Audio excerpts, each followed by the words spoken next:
Good morning, everybody, or good night, wherever you are, depending in the world. This is Nicholas Akin and Christopher Edwards Bailey, your hosts of the Post Fight Podcast. We are back on a Sunday to discuss all of the drama from one championship first strike, the all kickboxing card. And there was plenty of drama, wasn't there, Chris? Crazy night on Friday. You missed the fight companion, so happy to get your thoughts briefly. We're going to be joined by Michael Schiavello as well, one championship's very own Michael Schiavello, who was cage side for that crazy knockout from Superbon on Giorgio Petrosyan. But Chris, while we wait for Michael, just your reactions to that show on Friday. That was a night of high drama, to say the least.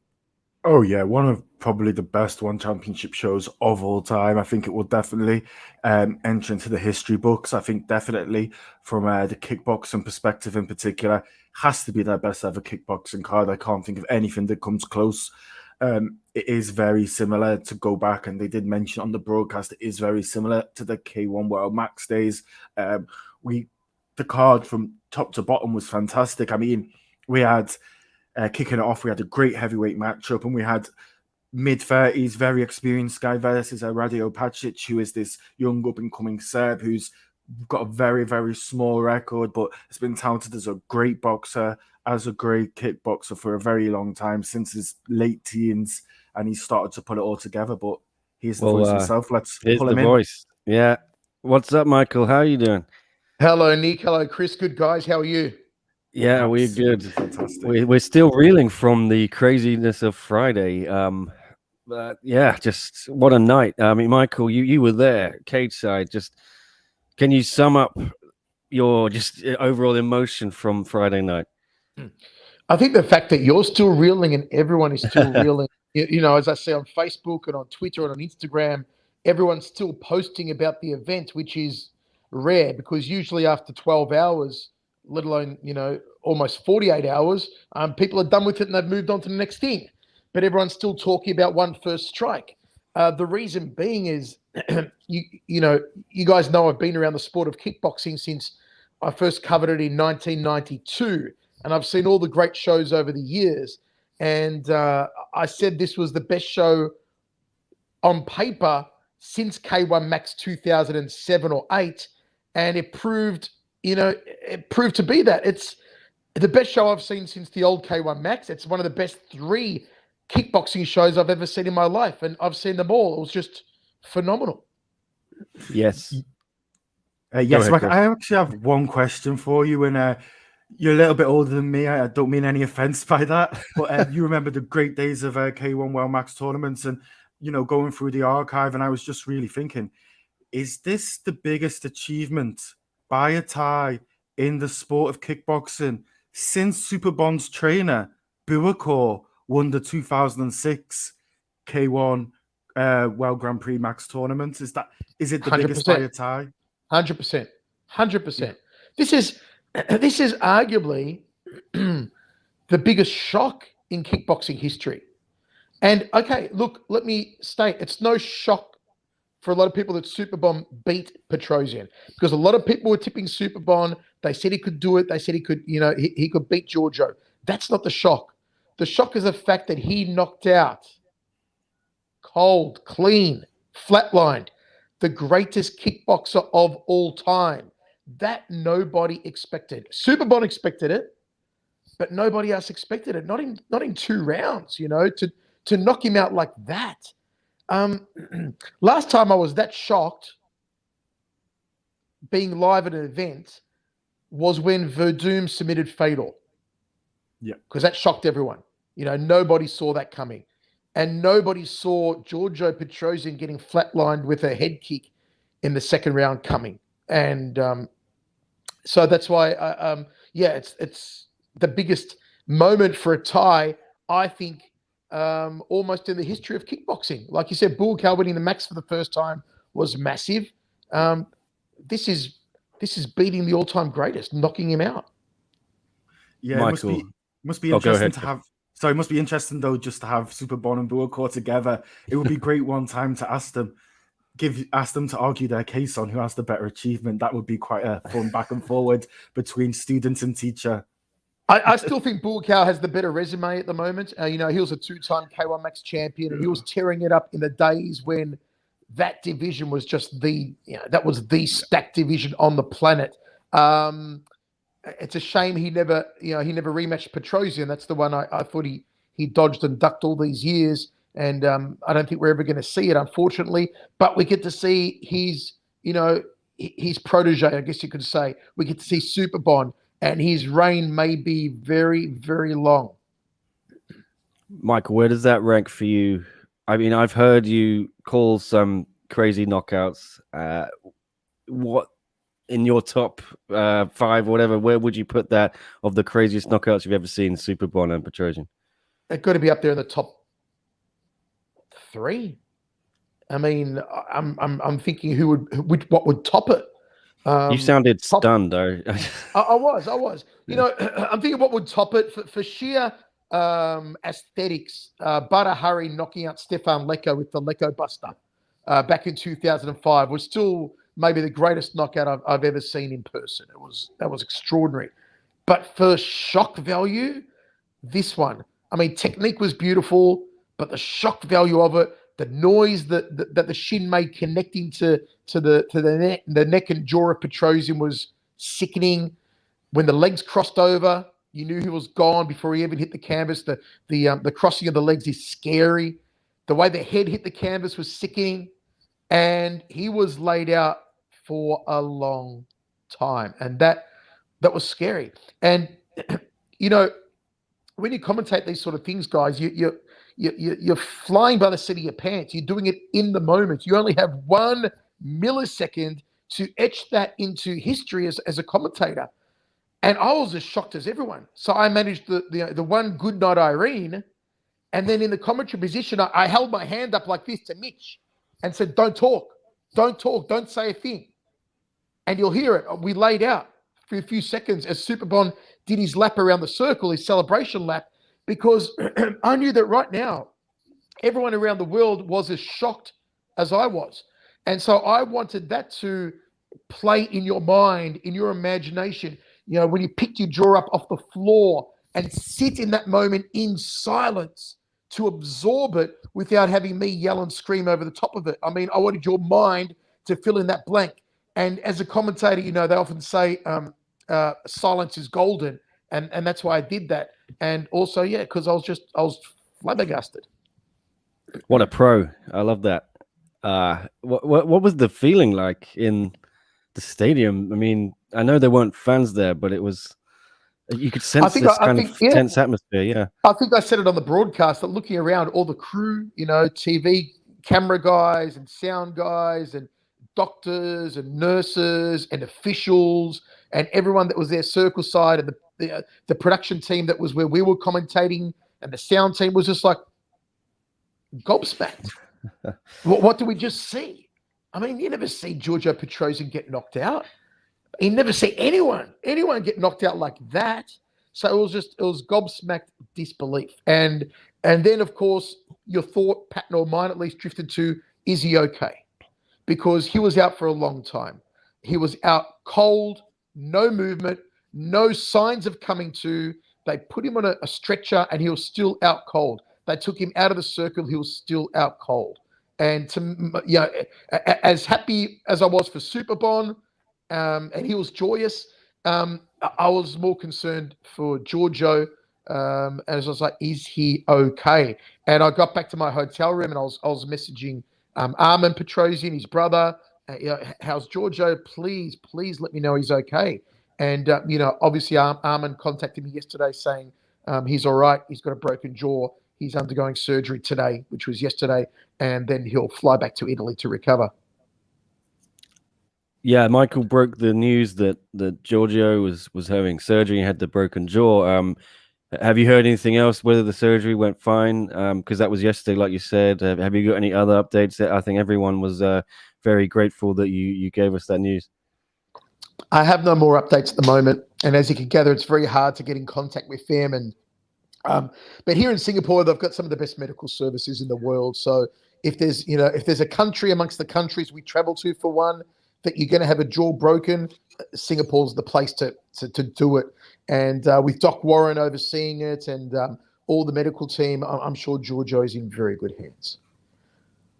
Yeah, well, Chris, go ahead. It does just show you how big that knockout was, because we had the retirement of Andy Sauer. We had a borderline contentious split decision. We had a bit of a shock loss to Sami Sana, the biggest man in the tournament. And you could argue that Kell was also a favorite who got devastatingly knocked out. And it just shows you what an absolutely crazy night, what a crazy card it was. Probably You're right, because every fight on that card had something to talk about. As you just mentioned, you get a great overview. So on any other occasion, we would be talking about Cal getting eliminated, about Sami Sana getting folded in half within a matter of seconds, about the decision between Uzjon and Sidachai, about Patrick Schmidt getting dropped 4 times to lose his fight. Just about Kyria and Alazov and how powerful they were, about Grigorian retiring Sauer, which was the big story. But all that was eclipsed by the main event knockout. Well, just totally eclipsed. That's all anyone was talking about on Twitter yesterday, and my feed blew up, was the knockout of Petrosyan.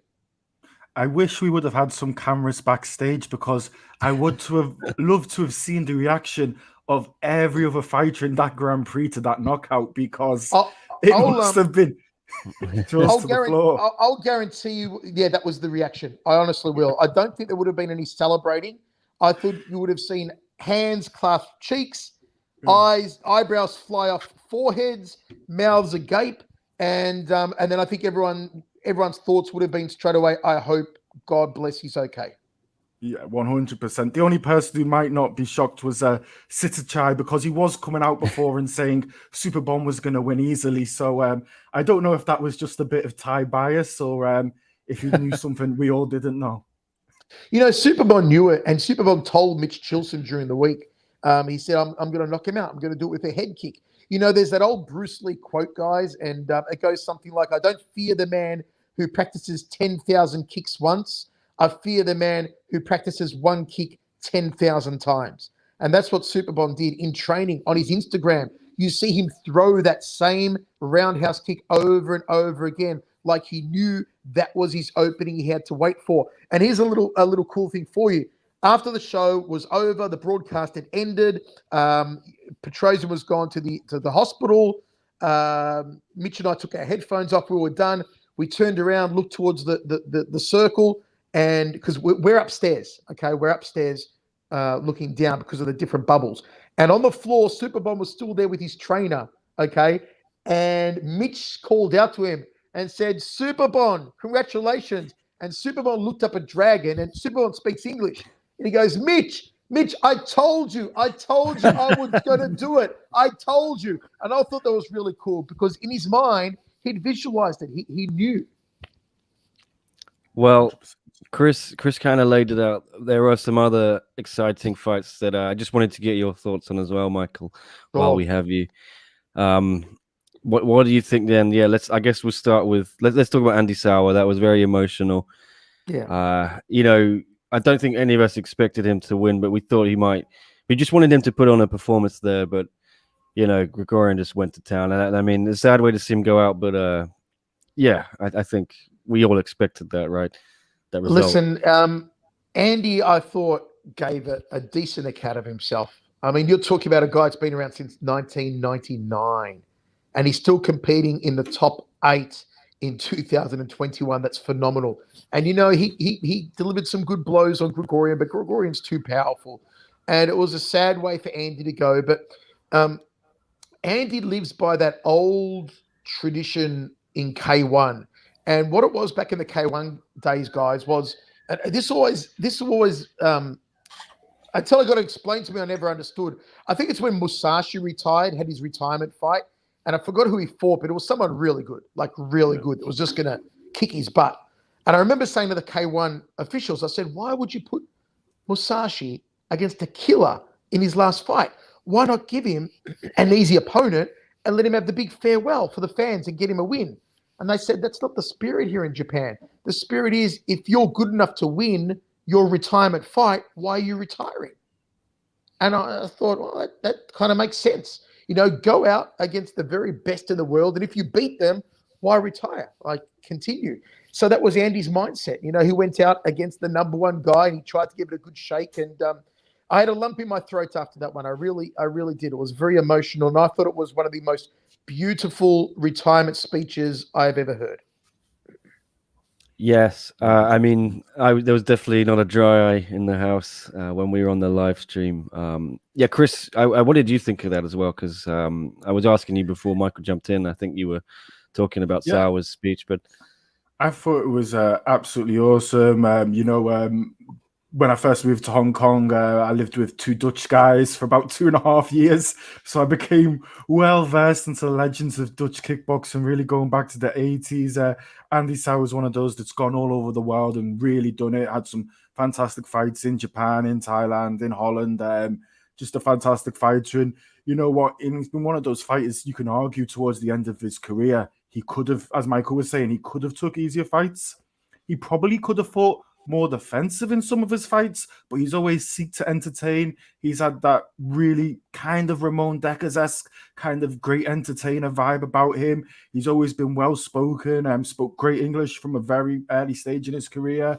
And we did lose a little bit of a legend in the One Championship circle this weekend, but absolutely fantastic performance by him, and I do wish him the best. But Gregorian right now is just at a different level to him. He's at a different stage of his career, and we did kind of get the result a lot of us were expecting. And I was just going to throw back one question to Michael. I don't know if you can tell us, but who was your favourite going into this Grand Prix? And now, after the first round of fights, has that changed, and why? My favourite going in... Look, I wanted Andy to win, but that was my heart talking, not my brain, So Gregorian was always going to be the favorite, I think, going into the tournament. I honestly, and I said it on the broadcast, and I owed it, and Mitch had a nice little slide dig at me during the broadcast. But my dark horse was Cal, and I didn't expect Cal to get destroyed like that. And my second dark horse was Senna, and I didn't expect Senna to get lit up like that. And then if I was going to tip someone else to win, I was saying, okay, if the bright lights don't get him, maybe Typhoon Uzjun. And he ended up losing a very close decision. So my picks were way off. But that's the beauty of a tournament, man. When you've got these 8 best in the world in there, like I said all along, it's a coin flip as to who can win this. And now you've got to put Gregorian as the outright favorite, I believe. You hear those shots he landed on Andy and the determination he's got. Merritt wants to win this. He wants to prove something to the world that he is the man of this generation. He just beat one of the greats of all time. And I've said it, Andy is top 4 in this weight class of all time. You cannot dispute that. And I would have loved to have seen both of them compete in their primes. That would have been cool. Well, we're going to have Marat against Chingiz Alisov, I think, is the semi-final there. So, yeah, Michael, what did you make of Chinga's performance? Like we said, crazy. Was it 39 seconds against Sami Sana? Just madness. And I think Chris was pointing out, I don't think that Sami had ever been knocked out. I don't know if that's correct, but I was definitely stunned. He was in the final, wasn't he, against Petrosyan a couple of years ago of that Grand Prix? Well, yeah, he's the man that beat Yodson-Clay, the man that, went the distance with Petrosyan in the final. And I didn't expect a man who knocks out Sami Sana. And the thing was that you see Sami takes the head kick and then he backtracks and he waves off his opponent. He doesn't want any more. And, I don't think the referee saw that. And so Alisov pounces on him, drops him with a liver shot, the most beautiful liver shot. But I think, 40 seconds, 39, that was a shock. I mean, Alisov was on fire. And his stare down with Gregorian later on, I'm glad they put them in the circle together because you could just see the fire, almost the animosity between those two. Yeah, 100%. I'll just put it on screen. It just goes to show just what a tough competitor Sami Sana is and just how good this Grand Prix is. Because I think it was his 153rd fight and the first time he ever got finished. And I don't know if anyone has ever got to those kind of numbers in this sport without ever being finished. You'd have to get a proper historian to look through it, but there's no one I can look at with comparable numbers who's gone that long without getting finished. And I was really, really expecting Sami Sana really to really push in the semi-finals, and I thought it would have been him and Gregorian. That was my pick for the semi-final. Me too. And this is a great stare down. Just you can see they wanted to go at it there and then. I mean, if it was permitted, they would have put the gloves on and thrown down right there. And that's going to be the choice semi-final. These two, it's going to be awesome. Yeah, I think it was interesting you mentioned, Michael, because Leon saw it when we did the live fight companion. I actually missed it, and when Sammy sort of waved it off. Have you ever seen that before? That was madness to me. And should the referee have seen it and stopped it? Well, like I said, I don't think the referee saw it. I pointed it out, and thankfully our directors in our broadcast studio caught it and managed to replay it. And they had to find it as well. So it wasn't big, but you sometimes know to look for these things. And so Sami Sana was done way before the liver shot. So he might have been done within 20 seconds, 25 seconds. All right. And just the other two, I'll get your thoughts on them as well. David Kiria with the first round finish of Enrico Kale after 3 knockdowns. I think that shocked a lot of people as well, didn't it? We talked about it briefly, but I was definitely shocked there. I mean, like we said, so many crazy things. Cal was my number 1 dark horse to win the whole thing. And so I was shocked. But this was a good thing, I think. We sat down the week before the fights and whole production team. And the guy's like, what do you think? What's going to happen? And I said, I'm a little concerned we're going to have a very long night because this card is so well match-made. The matchmakers did a genius job on it. It's so well matched up, and these guys are all so good that we might see decisions in every fight. Be prepared for a long broadcast. I also said what we need a knockout in the first quarterfinal, because once you start with a knockout, it sets a precedent. It sets a pace for the entire tournament. People see that backstage and they will try and top that backstage. I've seen it before, many a K1 and other Grand Prix I've commentated. And that's what happened. With Kiria disposing of Cal like that, everyone backstage saw it and said, well, I've got to step up my game. I can't just grind out a points decision. I've got to knock my guy out. And everyone tried to outdo the other. So that pace was set. Yes, it did set a terrifying pace, almost to the point that slightly unfairly, the Sitichai fight, he wasn't a bad fight or anything, but definitely it's going to have been lost in the shuffle. And, narrow split decision over Tayfun Ozcan. What was your take on that? Is there any controversy for you, Michael? Do you think it could have gone the other way? No controversy. Mitch and I were split in the commentary position. Mitch edged it to there's Mitch texting me right now. Go away, Mitch. I'm doing a podcast. Get out of here. Co-host can be annoying, Michael. Right. Mitch edged it to Uzjon. I edged it to Sitichai. I got to be honest. Sitichai has not impressed me. I don't find him exciting. From what I've seen him in one Super Series so far, I don't find him exciting. He does enough to win. He stepped it up a little more against Uzjon. Okay, he was 50% more exciting than he was last time, which wasn't very exciting at all. And the guy never seems like he's going for a knockout. Never seems like he's going for a finish. He just seems to want to stay one step ahead of his opponent, conserve his energy, and do enough to win. So, Sitichai's a legend, and I'm a big fan of his, have been, during the glory days and everything, but he just doesn't excite me. Well, I feel a bit better now because I definitely phased out slightly during that fight on our stream. It wasn't the most thrilling fight. Leon was telling me, it was very technical, but it obviously didn't match up with all those other crazy fights. But I will give some defense here to Sitichai, and I can understand sometimes why you can come across this way. But my single defense is that if you do look at I think it's 5 times him and Gregorian have fought each other before. And if you look at the ones that were slow, that were boring, that's when Sitichai got the win.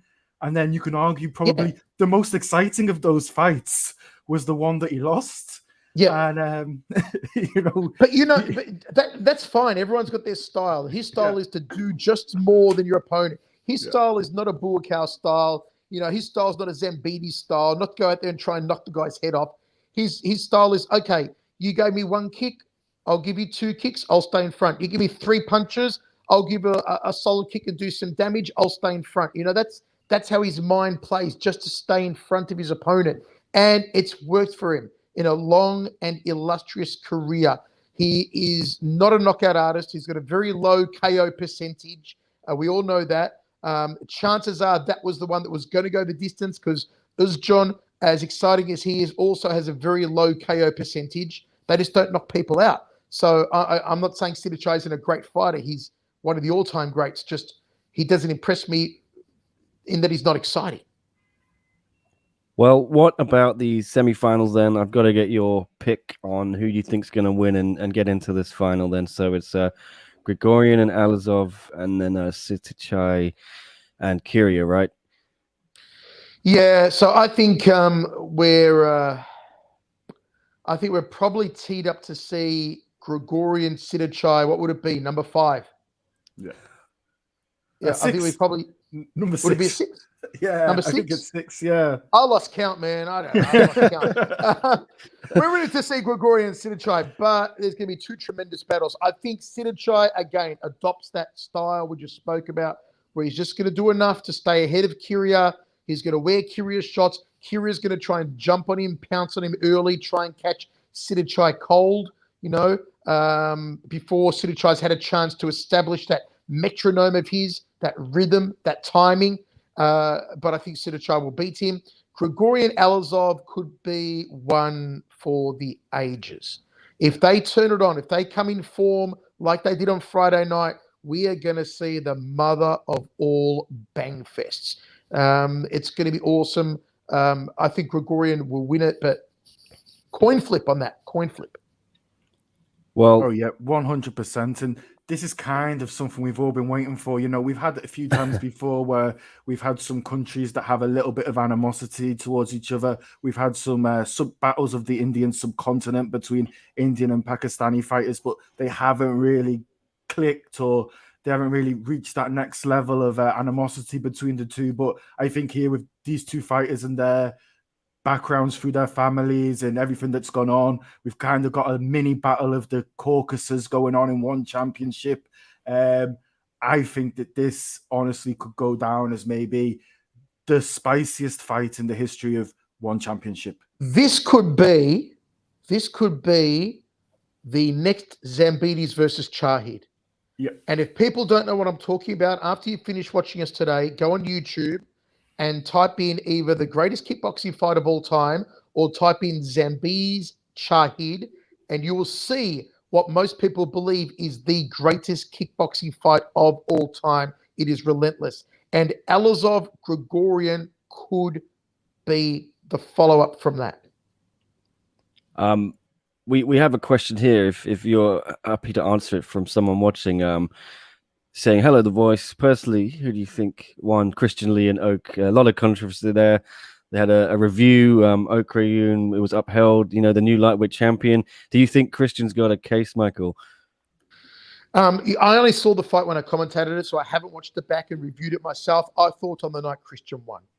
I thought he just edged out Oak Rayun. Christian was very upset about it. You saw the clip we put on Friday night. He's asking for an instant rematch, and I hope he gets it. I can't wait to see those 2 throw down again. But on the night, I thought Christian won. Yeah, but it looks like that might not happen for a while because Oak has a broken orbital. So looks like we might not see Christian back till, I don't know, early, maybe mid 2022. But you're going to be there, Michael, for next gen, October 29th.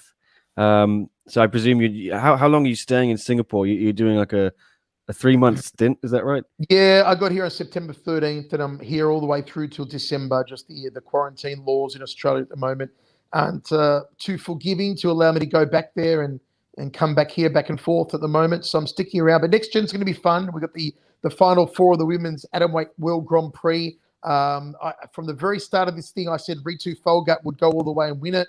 And here she goes against Itsuki Arata, who's undefeated. And I'm still backing Ritu. She's still my girl to win the whole thing. I think it'll probably be her and Stamp Fairtex that end up in the final.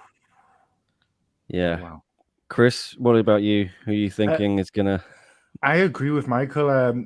Ritu was one of my early favorites. I thought it would have been Ritu and Ham in the final. But you know what? There's something in me. There's something that just says from every Grand Prix I've watched through Rising, through K1, through Pride, Bellator, you name it, one championship. There's something about Julie Meza-Barber. I look at her out of the 4 people in this tournament, and I think she's kind of swooped in. She's got the lowest profile. That puts her in good stead. And you know what?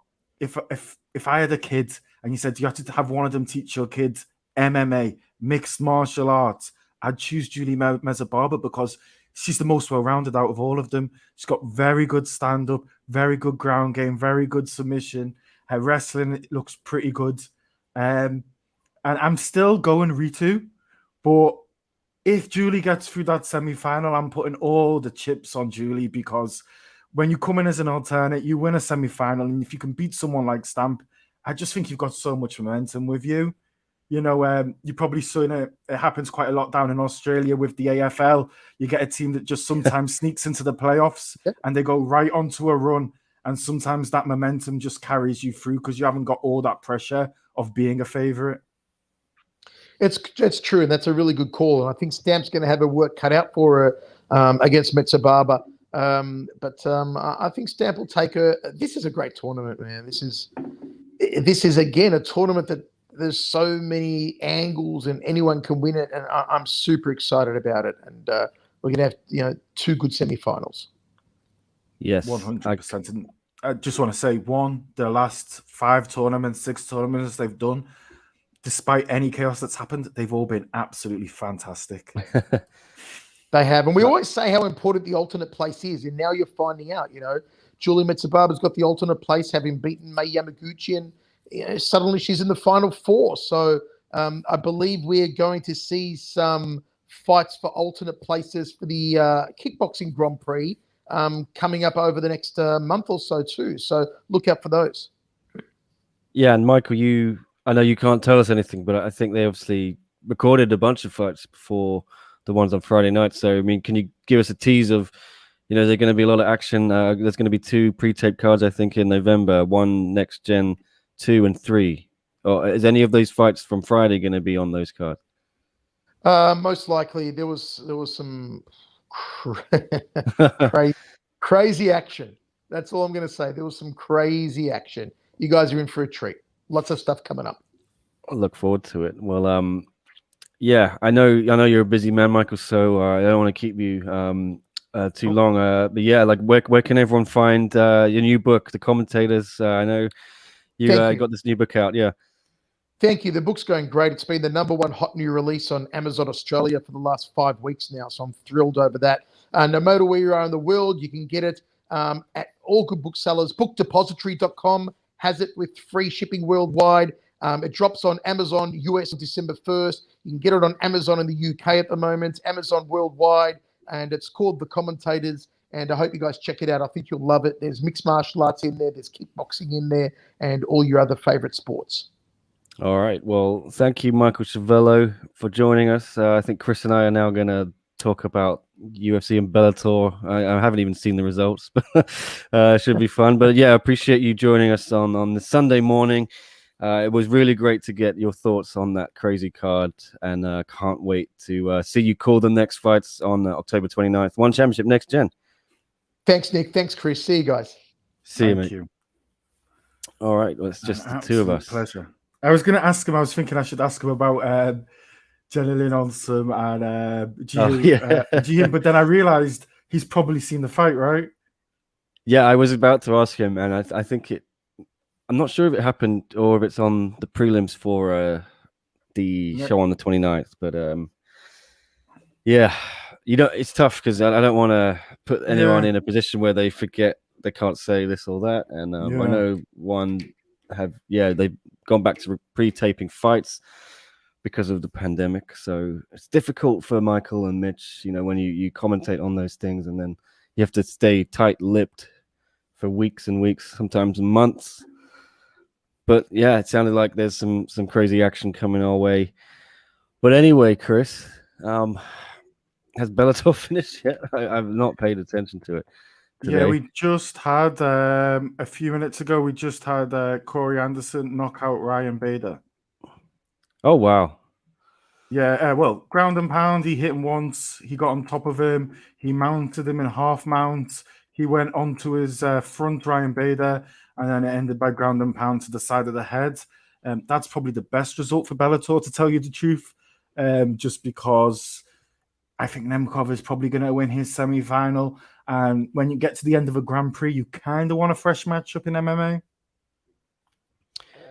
Well, we'll get back to that in a bit. But a question here from Aishan Lam again.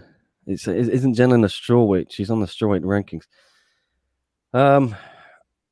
I feel they're kind of fluid between the two divisions, aren't they? Because there's not much at strawweight. So some of the strawweights do come down to atomweight, but I'm not precisely sure. Hasn't Jen Nelson fought both? Because she fought B, right? So I assume that has to be at atomweight, because B's no way big enough, right? Yeah. To go up. And then she fought Myra Mazar, right? I'm not sure what weight that was. That was at strawweight, yeah. Yeah. So I think she went down for the B fight. Yeah. Yeah, I think probably why not? If you can make the weight, yeah, it's fine. It's a good opportunity to be an alternate in this Grand Prix. So all right, what else? What other action was there we can talk about from Bellator? You know what? We had Benson Henderson lose to Brent Primus when on the same card his wife did win. We had a fantastic fight between Yagashagmeredov, I forget how to pronounce his name, versus Carl Albertson.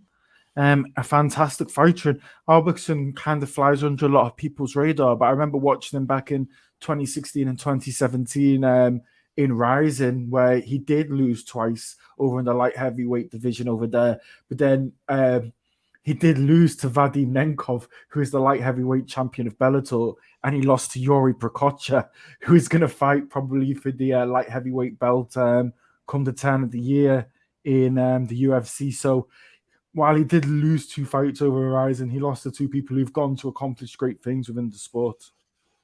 Okay. And have we had the main event yet, or is that?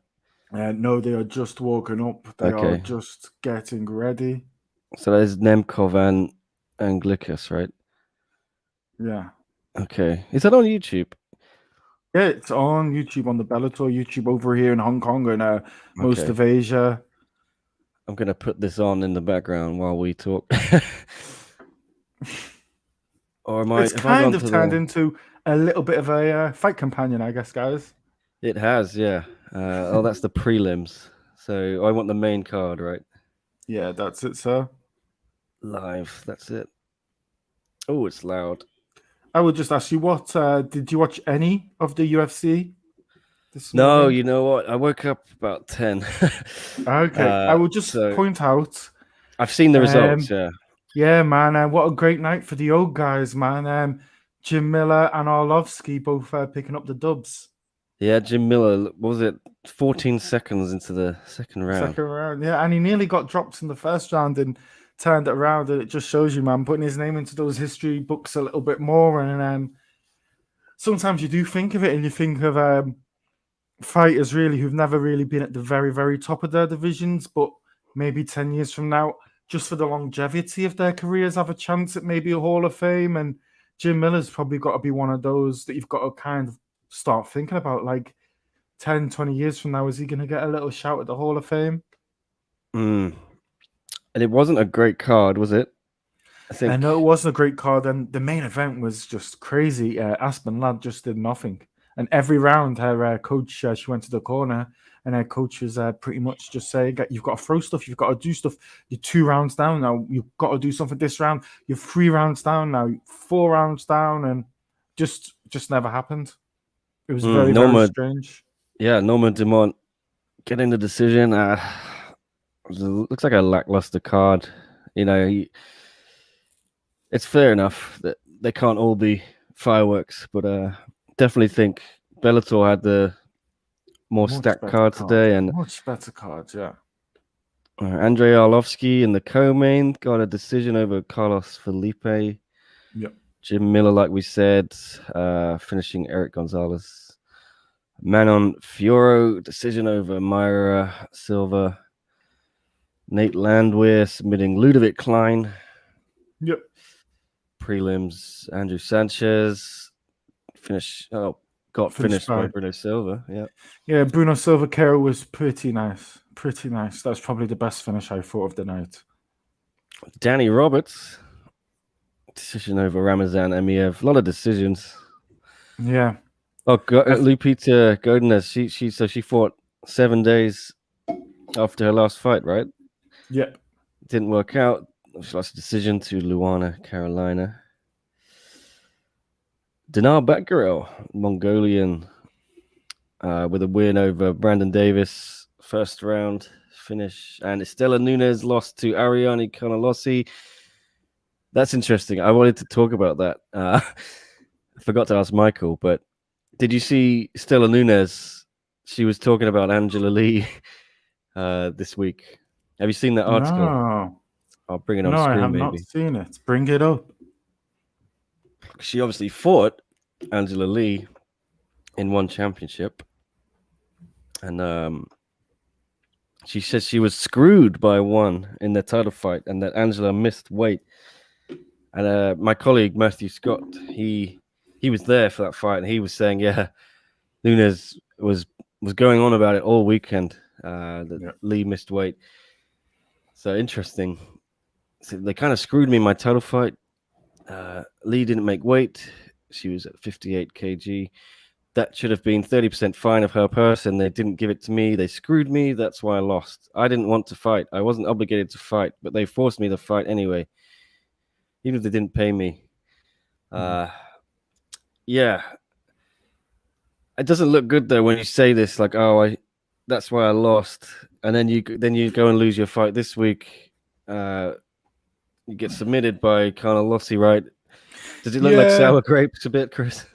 Maybe, but then at the same time, she is fighting in the biggest organization. She is in the UFC, and I do think she's got all the spotlight on her. And I mean, if she does have a gripe she wants to bring up, this is probably her best opportunity, right? Yeah, and she also went on to, this is interesting as well, saying, I loved fighting for one, and she wanted to resign. She said that if they didn't favor their guys so much, and she means the Asian fighters and the evolved fighters, which a lot of people say one favor them, whether it's right or wrong, if there's any basis in that. But she says if there's a Brazilian against an Indian or whatever, they will try to favor the Indian. Nunes said, I don't know why. In a way, it's always going their way. Well, we have on some level in the MMA world, we have had other Brazilians say that. We've had Russians say that, Ukrainians. We've had people from Europe say that they do generally favor fighters from Asia. But I don't know. I haven't really looked at all the statistics to see if it is backed up. I mean, I've spoken to Chetri, and he gets quite annoyed when people say there's a bias to evolve fighters. He says it's complete bullshit. I don't know. I feel it's somewhere in the middle, that there might be some natural. I don't think though he should own it. I can see the conflict of interest totally. I can totally understand, right? Yeah, definitely. Well, I mean, would you see a conflict of interest if the South China Morning Post owned Hong Kong University School of Journalism? Because wouldn't they favor people to come from that school and join South China Morning Post? There is a potential conflict of interest. So I think it would be the same thing with having your own MMA gym and an MMA organization, right? Yeah. I mean, in terms of that comparison, if the Post had, but if there was some kind of like partnership with HKU to take in graduates, I wouldn't mind that. But like if they actually own the School of Journalism, I'm just saying, like, it just doesn't look totally great, right? Yeah, I think some people got pissed off about, what was the other one, that Matt Hume was also still coaching was in Demetrius's corner, so he's no longer allowed to be in DJ's corner in one. They got rid of that before he made his debut, though, didn't they? Really? I Okay. thought they removed that for the Grand Prix. I think they did remove Matt Hume from Yeah. once he Well, that's signed. good. Yeah. Because now I think it was James Yang who corners DJ, but well, we got this main event. What do you think, Chris? I think Nemkov's going to win, but I think it's going to be much closer than people think. This guy is absolute killer. This Lithuanian guy, a great wrestler, absolutely fantastic, and he's been very good. He's got very good range. He's very good at measuring range and establishing distance. Is what I would say. That what makes him absolutely fantastic, and he's kind of not because I'm from Liverpool and I'm a Darren Till fan, but his fighting style is very similar to Darren Till. Like he's very good at slowing a fight down and making you fight at his pace and controlling distance and speed. So I think we'll kind of see that kind of rangy fight here. But Nemkov is a beast and is just so well-rounded, so he could mix it up, but it's tough to say. Like Chris said, it's turned into a bit of a fight companion here. So we're going to keep our eyes on this Bellator main event. Anglicus. Julius Anglicus, yeah. It's a bit of a hard name to pronounce. Oh, there's many in MMA. Yeah, that's it. Aryan is asking a prediction for the semi-finals of the Grand Prix. Is that kickboxing or the atomweight, Aryan? Let us know in the comments. I think we may have touched it already, but happy to say it again. Or I didn't give my prediction, so maybe I'll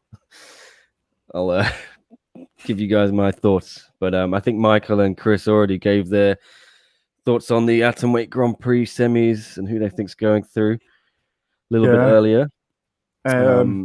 My prediction on the atomweight semis would probably be Gregorian versus Sitachai. I think is the most likely.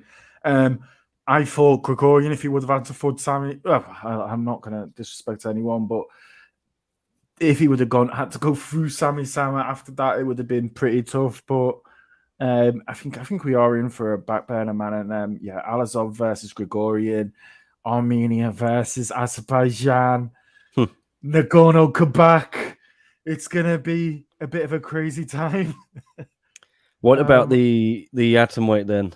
Because Aryan was semi-finals. I'm back in Ritu and Julie Mezabar. I don't know. Actually, you know what? I do keep thinking Ritu, but you know what? I think we're gonna go Itsuki Hirata versus Julie Mezabar in the final. I'm going for Ritu and Stamp. Yep. I think Stamp's gonna find a way to do it. But yeah, Julie is very big. Very big indeed. If Julie wins this Grand Prix, man, if they really wanted the spell that they favor the Lees or Evolve or Asian fighters, you know what you do? Let Angela Lee's comeback fight. Why don't one championship do their first show in Brazil? They never will go to Brazil. Man, they've got so many stars, so many great fighters from Brazil. I mean, outside of Asia, it's probably America than Brazil. Would you argue in the MMA side of things? I think that's a nightmare scenario for them. If Julie wins this whole thing, and then she goes and beats Angela Lee, imagine that or something. Just I think, and she was an alternate. You know what I mean? Yeah. If it's Stamp, Hirata, or Ritu wins the Grand Prix, one championship is one big. Yeah. India, Japan, Thailand. I really wish they'd do Denise and Angela before the Grand Prix winner, because that fight might not be there in a year or two. You know, if Angela moves up to strawweight, I know she's talked about that, or if she loses the belt. Oh my God! What? God. See, man, I told you, Anglicus is really good, man. Really, really good. I think he's got one loss on his record. Fight companion on a Sunday. Oh, Nemkov's shooting. Yeah, got him down. Poor God. Wow. Entertaining fight. 100%. Check it out. Bellator on a Sunday morning. I think Drake Riggs is over there. Big Rig is live at Bellator, not for SCMP, but he's there in attendance. He's getting treated to a nice fight here. That's crazy. I mean, Nemkov looked very, very, very good from what I've seen of him so far. 100%. Anyway, yeah. Well, maybe we'll stay with it while this fight goes on, or what? Otherwise, what else can we talk about, Chris? Oh, I'm trying to think. There's not really been much going on in terms of news, but we could, considering that we had the Mongolian win this morning, and he trains out of the famous gym called Jackson Wink. There has been a little bit of issues going on at Jackson Wink Gym. Oh my God, John Jones. So, yes, he's no longer with Jackson Wink. I think he was told you need to clean yourself up, stop drinking. It seems like they would let him back in if he proves, yeah, I've cleaned up my act. I think changed. He needs to go to rehab, and not the rehab he's been to before, where he's just in as a day patient and he just goes for an hour a day. I think he needs to go or do some counselling. He needs some time away from the sport. And then I don't know if you saw his angry tweets that he put up and then deleted after being barred from Jackson Wink, where he kind of talked about everything he did. And my issue with that is that's probably not very good for the court case, right? Because now he's tweeted that people have screenshotted it. Did they count as admissions? I guess so. Yeah, but he sort of seemed to admit it. Yeah, and then he's going to get jail time. I keep saying this to people. People don't believe me, but look, Floyd Mayweather, I think, what did he get? He got 6 months, right? For beating the mother of his children. John Jones' fiance doesn't press charges. Can they arrest him for? I mean, sorry, can they prosecute him for domestic violence if his fiance doesn't push the charge? I think they can, but I'm not sure. I'm not an American. Yeah. I'm not a specialist in American law. For sure, they could in the UK. Someone else could press charges. The hotel could press charges. The police are going to press charges and going to get him because he was causing damage to a police car with his head, right? So, you know. Well, he was also up in Amy Kaplan's DMs. Amy is an MMA journalist, fan-sided, and photographer as well. A friend of ours, a friend of the show, and John Jones took it upon himself to send an angry message to her, an angry private message on Twitter, I think, or Instagram, maybe Twitter. It just shows where is his head. I mean, this is absolutely disgusting, and you know a little bit about Amy's history. I know a little bit about Amy's history. And the stuff that she's been through in the past, and to have someone who's done that to a woman then get angry and message someone we know who's had issues, to do that, what's wrong with this guy, man? I didn't know about the DMs with Amy Kaplan, but I know about her history, and Amy's she's herself has been a victim of domestic violence, and I mean, that could trigger someone, that can send someone down the wrong way, and you never know. And he's just not a nice man, is he? It's I think it's fairly obvious now that, from what we've seen, almost everything's fake. And, we've done bad stuff. We all know people who've done bad stuff, but most people have redeeming qualities. But this is a man who seems to have no redeeming qualities, no empathy. I'm just starting to get to the point where I'm just sick of having him in our sport. Yeah, I'm trying to find the tweet, but I mean, look, the stuff that Conor McGregor does is very harmless.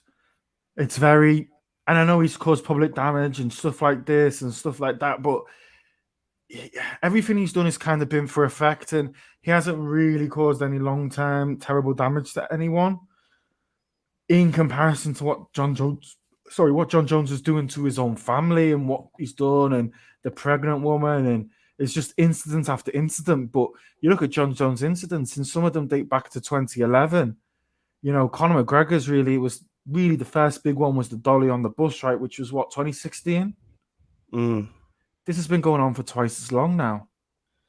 Well, I found this tweet. Amy put it on her Twitter, so I'm sure she's happy for it to be in public. She's been in very good humor about the whole thing. Yes, first of all, you literally look like a witch. Second of all, keep my girls out of your mouth. You have no clue what's normal to them. You're disgusting over there judging someone else. F off. Just what a great guy, isn't it? He's a horrible man. What an absolute horrible man. I'm with you. I don't want him in this sport anymore, Yeah, I think he needs some sort of suspension. I'd like to see the UFC bring in something where, okay, if he's going to get 3 months, I think the UFC should add on whatever someone's prison sentence onto a fight suspension. So if he goes and gets 6 months, I think the UFC should give him a 6-month suspension on top of it. But now some other guy has also been harassing Amy, some other fighter who was cut from the UFC for domestic violence, Michael Graves. We also had Luis Pena cut this week from domestic violence. And I mean, this does show a little bit of the hypocrisy of it all. What's Luis Pena done that's different to John Jones? But this guy's a real piece of work. He's been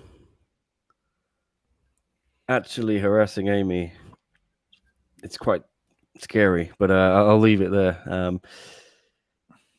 John Jones, not a good guy. And just for anyone who is watching Bellator, we have got Nemkov once again on top of Anglikas. But man, Nemkov cannot actually stand with him, and he's getting rocked time after time. All right. Aryan asks a question here. What's your view on One Championship scoring system? To me, it sucks. I like it. I like it. Disagree, but my problem is when we get a bad decision in the UFC or Bellator, everyone is like, the 10-9 system, we have to score the fights as a whole, blah, blah, blah. And then when we get a bad decision in one championship, it's One Championship scoring system sucks. We should have the 10-9 must system, blah, blah, blah. You know what I mean? It's when we get a bad decision in one championship, I usually tend to think that it wouldn't have happened in the 10-9 point system scoring. But when we get a bad decision in the UFC, I tend to think One Championship scoring system would have got the right result. So I prefer it, I think. I, in principle, it should get the right result more often than the 10-9 must system, 10-point must system. So my problem with the One Championship scoring system is I think it works less well when you get to a 5-round fight. Yeah, that's true. Because I mean, you do look at that Derrida fight against Onglar back in November, the first one. While Derrida dominated him, battered him, he didn't do loads of damage. And if he would have done that, say, for the first 4, and then Onglar knocked him down in the 5th, how do you score that as a whole on the criteria? That's where it tends to get very vague. That's a good point. But it does eliminate that kind of element of just sitting on top of someone and not really doing much to win a fight, which is that really what we're here for, Chris? Yeah. Lay and pray. But then I mean, you look at Khabib, he would have won every fight he had in One Championship as well with just the same tactics, right? Yeah, but it's more like here we go. Raining down shots. There's not much left here for Anglikas. I think maybe one more round. If I was his corner, I'd be looking to probably throw in the towel after that. Shame he started very well. Oh, he's just getting hammered here. He's fantastic in the stand-up. He's busted open. That eye looks gnarly.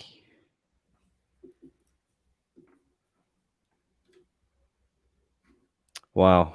It's strange to see him getting dominated because the crazy thing is that Anglikas comes from a wrestling background. Yeah. Yeah. Well, we're going to get a third round of this. We'll stay with that, and then we'll get back to our Sundays. I think we might as well see this one through to the end now. There's only a round or 2 left. Yeah. Oh. It's been a good weekend of fights, though.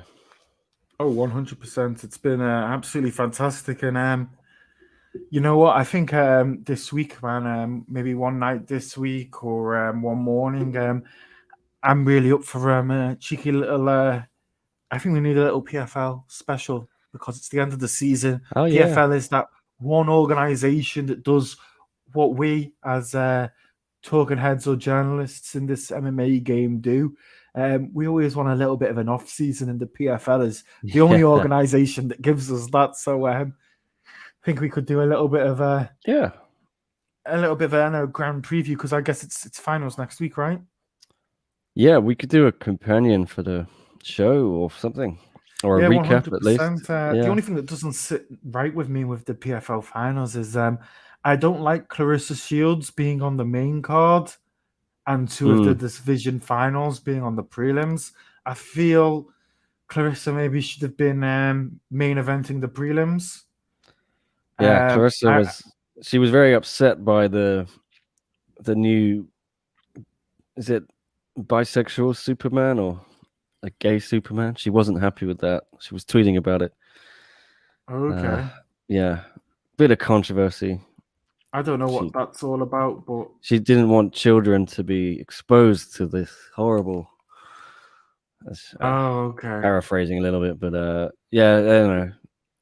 Don't want to get too much into it, but why can't people just live and let live? Yeah, man. Yeah, it's like John Jones as well. Yeah, I'm tired of this. We need some honor, respect, courage. That's it, 100%. Yeah. I mean, actually, I was watching I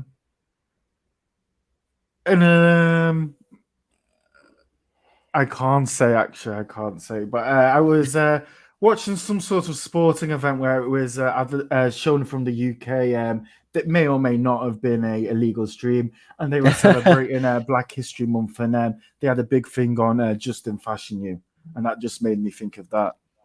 We still in sports, we really haven't come that far compared to the rest of the world, I think. No, it's not a problem anymore in the music industry or Hollywood so much, but still over here in the sporting landscape, particularly on the men's side, but a little bit on the women's too. We still haven't made that step forward. No, people get upset over stupid things, which are not very. I don't know why it causes so much outrage. But anyway, hopefully Clarissa. I don't know. I don't want to criticize her, but because I enjoyed her first MMA fight, that was good. As I've always said, and I've been saying this, I think even when we were doing the podcast back with Ashley back in the day, I've always said about Tyson Fury, said about a lot of people. Let's not take our talking points and how progressive we are as a society or what we're doing. We shouldn't really base it off the off people who get punched in the head for a living. Yeah. Not to say that their views don't count, but I'm just saying maybe they're not the best representatives for our society, and these are not the people we should hand over the keys to social policy to. Well, Manny Pacquiao is going to be president of Philippines. He has a chance. You've got Klitschko is still the mayor of Kiev in Ukraine. So you have a few guys out there, right? You had Jesse Ventura was a senator, right? Yeah. I'm not sure. I guess he was a professional wrestler, right? Yeah. So hopefully he didn't take too much shots to the head. You'd be surprised. Yes. Well, I don't think they were swinging the chairs at each other back in those days. Yeah, that's true. What did you think of the Luis Pena thing and him getting cut? Good.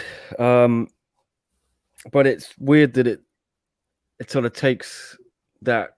I think that was his second arrest for domestic violence, and also his first for domestic violence. His second. It was his second arrest, but first for domestic violence. His first one was for robbery.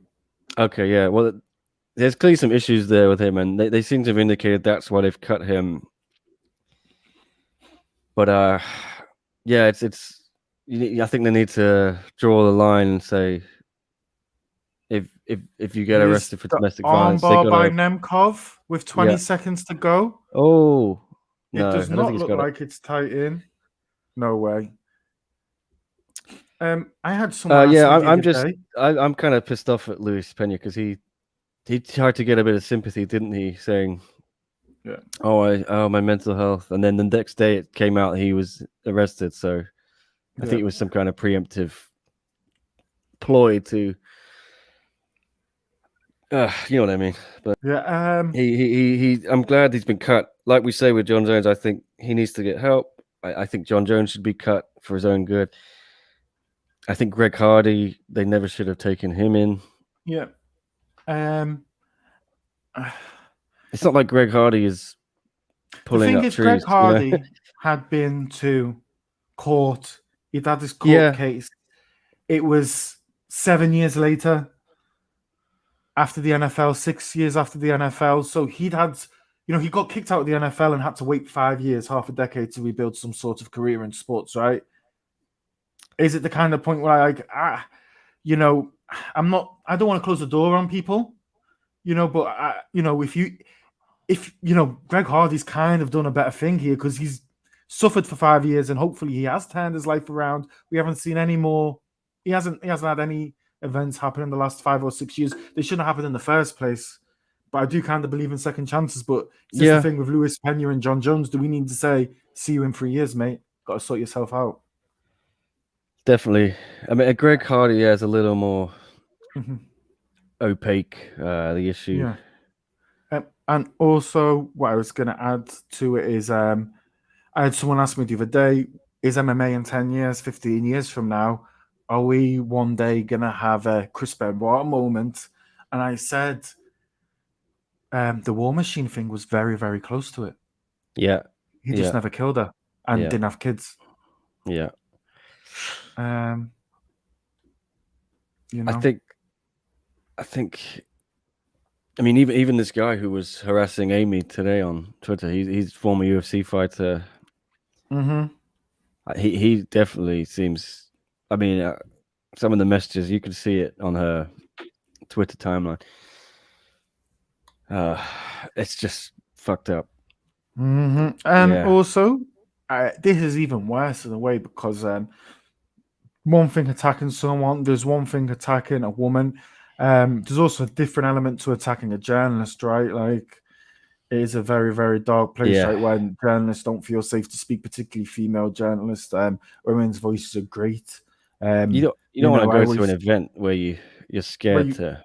That's it, exactly. No, Amy's not scared. She's she's embracing all this.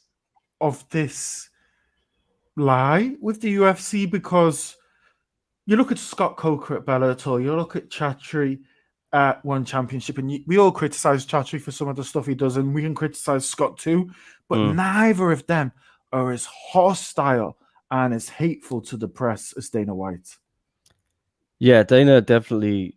He has a deep distrust of the press and journalism as a profession.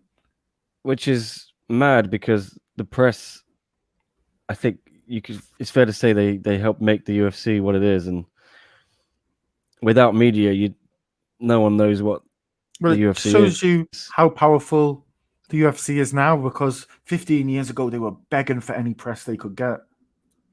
And nowadays they treat it completely different, right?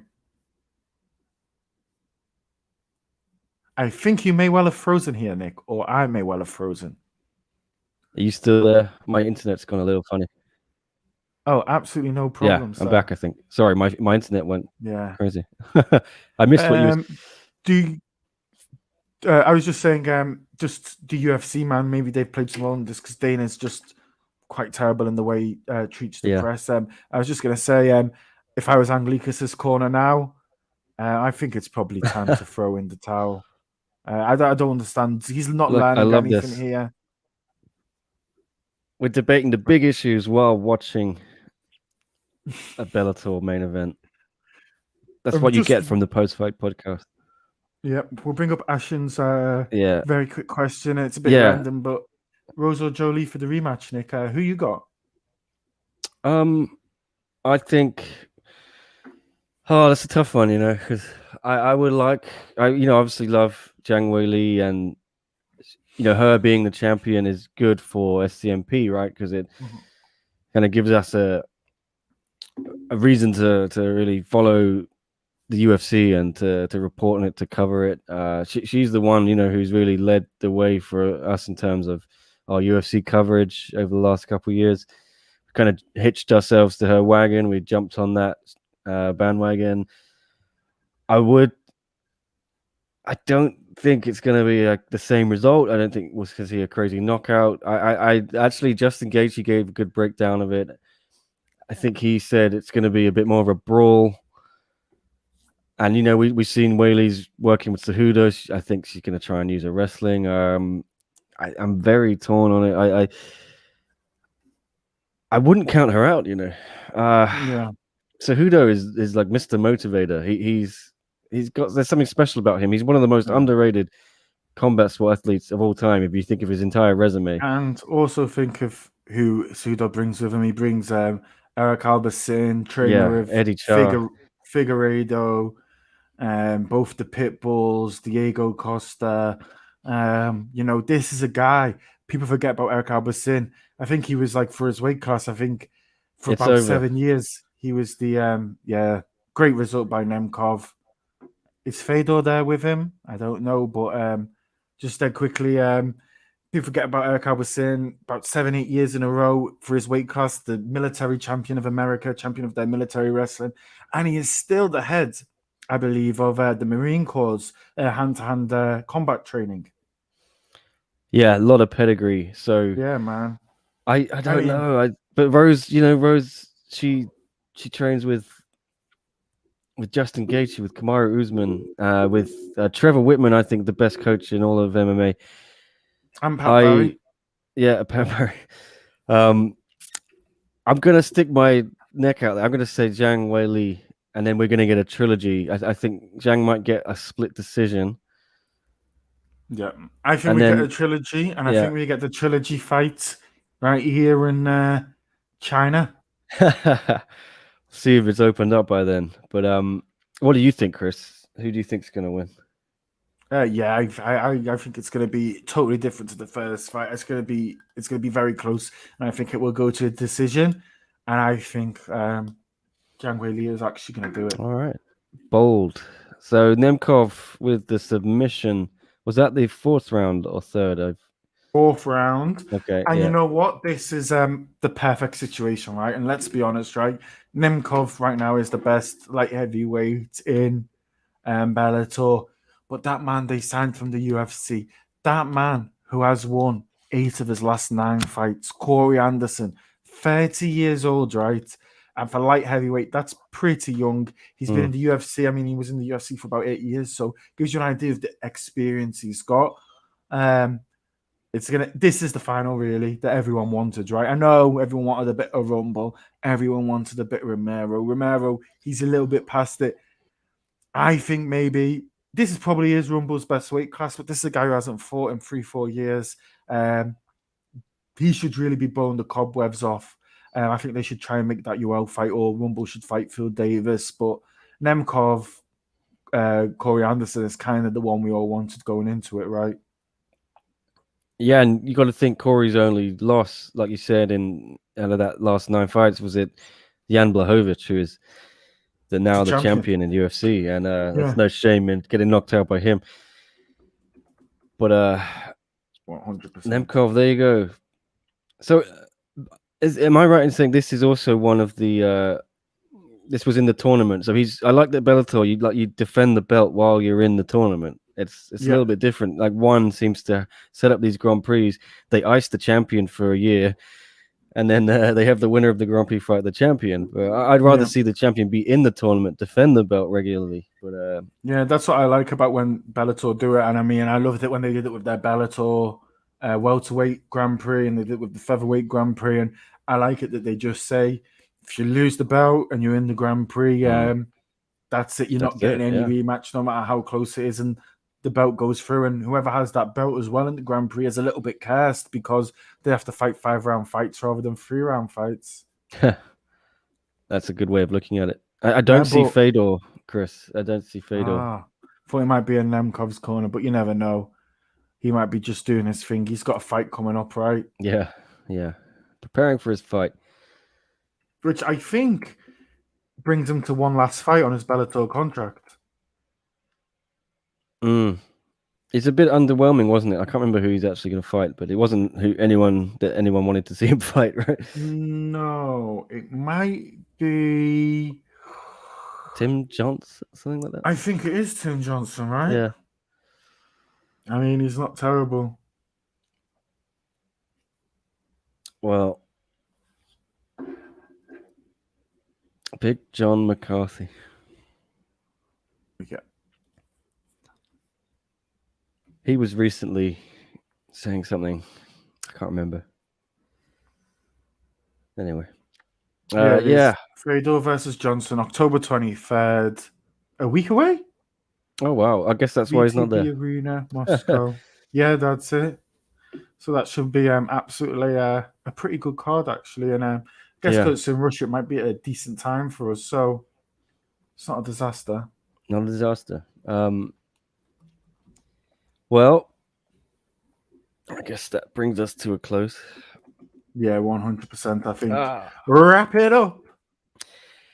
Yeah, it's been fun. Thanks to Michael for joining us earlier, giving us some insights from that dramatic Friday night card. First Strike, the all kickboxing card, one championship put on. Madness. Bellator doing a bit of a one championship here. They've got Nemkov and Anderson facing off in the Bellator circle. I like that. Corey's looking sharp. Yeah. Well, man, he's had a bit of time, but looks like on the face he's took a lot less damage, right? Are they going to shake? Oh, that's nice. Corey Anderson, Vadim Nemkov. I tell you what, though, light heavyweight Grand Prix fight. This causes one little problem for Bellator, in my opinion. This causes a problem now because the heavyweight champion is Ryan Bader, and he's lost to Corey Anderson and Vadim Nemkov. Yeah, recently at light heavyweight, and I kind of am a fan. If you beat a guy at the lower weight class, you should get the belt above as well because you've made weight for that as well. Really, you're still under the limit. Yeah. I mean, it happened with Brandon Vera and Onglar, right? Brandon came down to challenge for Onglar's light heavyweight. Onglar beat him. You know, I would have fancied Onglar to beat Brandon at heavyweight if Onglar could put on all that muscle, but I don't think he wanted to. I don't think Onglar likes fighting at light heavyweight either. So, and I don't think he finds. I think he'd find it hard to fight Brandon because they are kind of friends. They're friends now, but back then they were still rivals. Even though they were still friendly to each other, but Brandon now trains at the gym and he's lost the belt anyway. So that issue. I do think if you look at Onglar's best fights, they've been people he doesn't really get on with, right? Apart from the Derrida one, but you know, it's just one of those guys you can never imagine fighting anyone from Stanford, right? I just don't think. No, it wouldn't happen now. I mean, Brandon Vera's in a tough spot because I'd like Kang Ji-won called him out. I like that fight. Brandon Vera, Onglar, and Martin are all in tough spots. It's and weird, arguably, you go back 2 years ago, maybe 3 years ago, they were arguably their three biggest stars.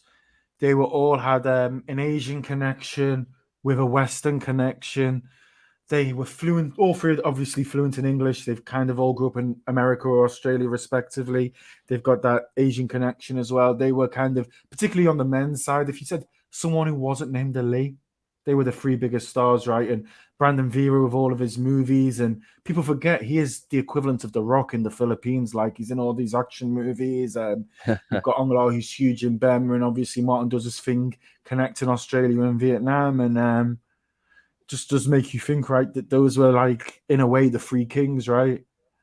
Of one championship, and now they're all How do any of them get back to even a title shot? It's so tough. Yeah, I don't see. I don't think age is on Brandon's side, and I think the division age on obviously Onglar or Martin's side.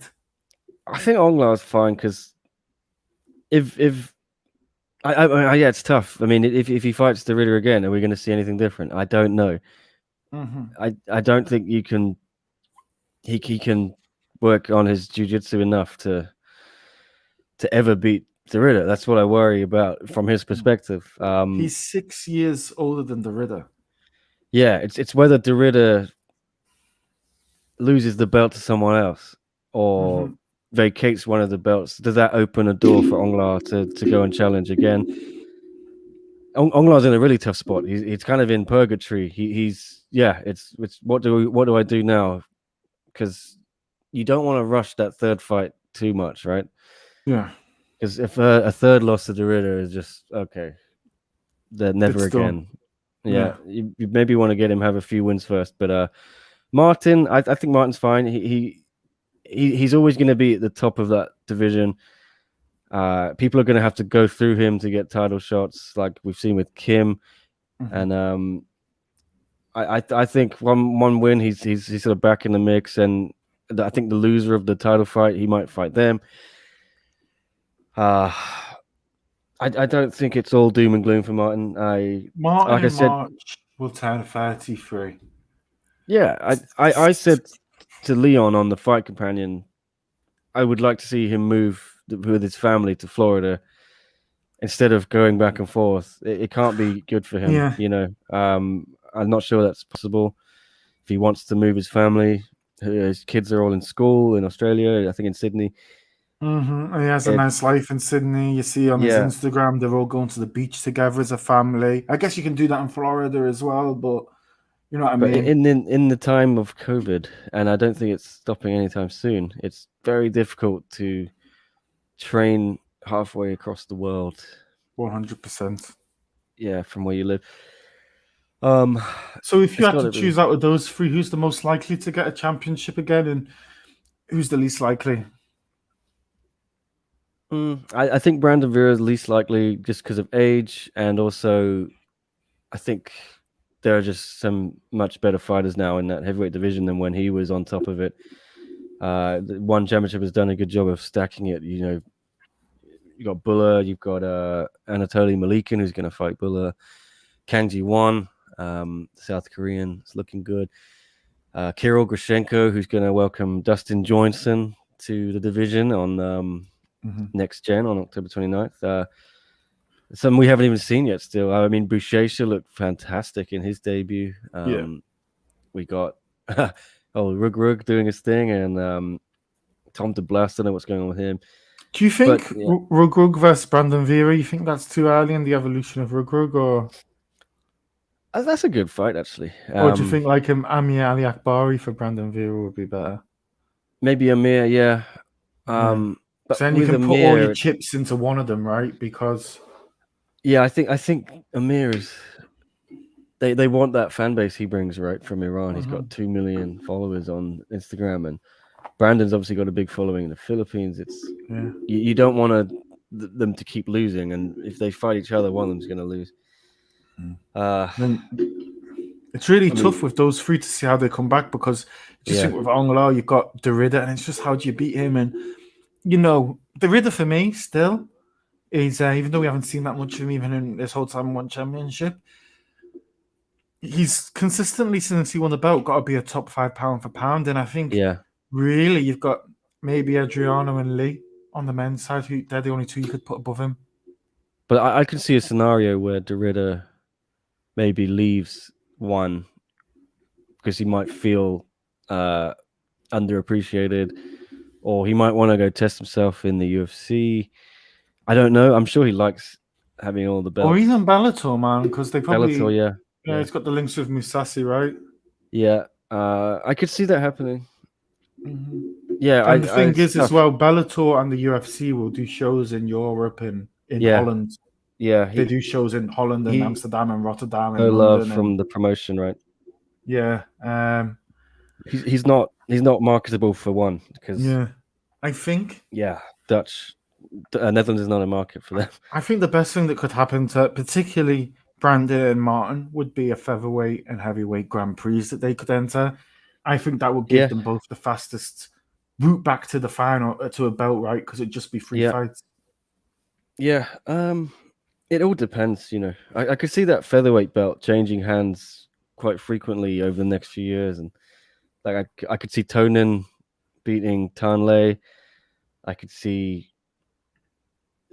Martin beating Tonin. I could see like all the mixtures of every combination. Just and I could see don't forget Kim is in the mix now. I think Martin's not out for the count yet, and it will be very easy for him to get another title shot. I think with one win. That division isn't too stacked. So, who's gonna possibly win the belt first out of those three?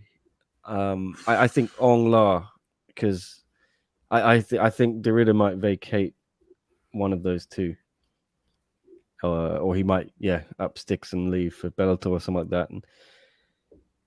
And not to say Ong La couldn't beat him if they have a third fight. It's just difficult seeing, given the way the first two fights went. And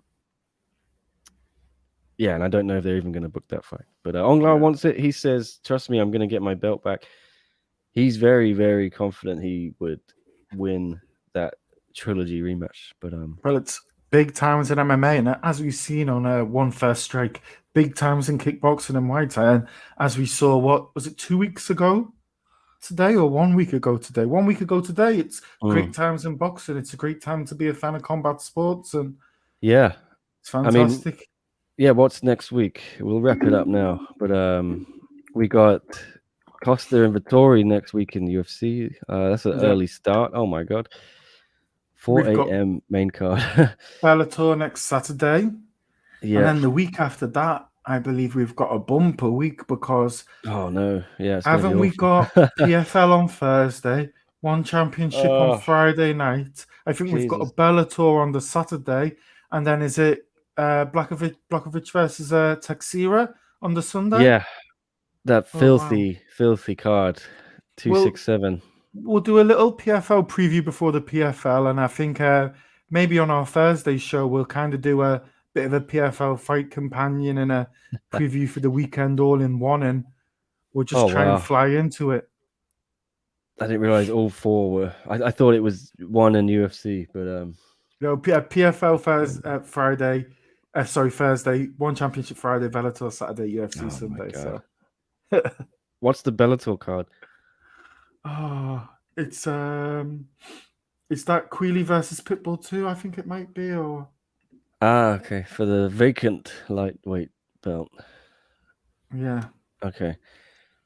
That UFC card is a monster. Yan versus Glover, Peter Yan v Sanhagen, Islam v Dan Hooker, Volkov Tybura, Li Jingliang v Hamzat.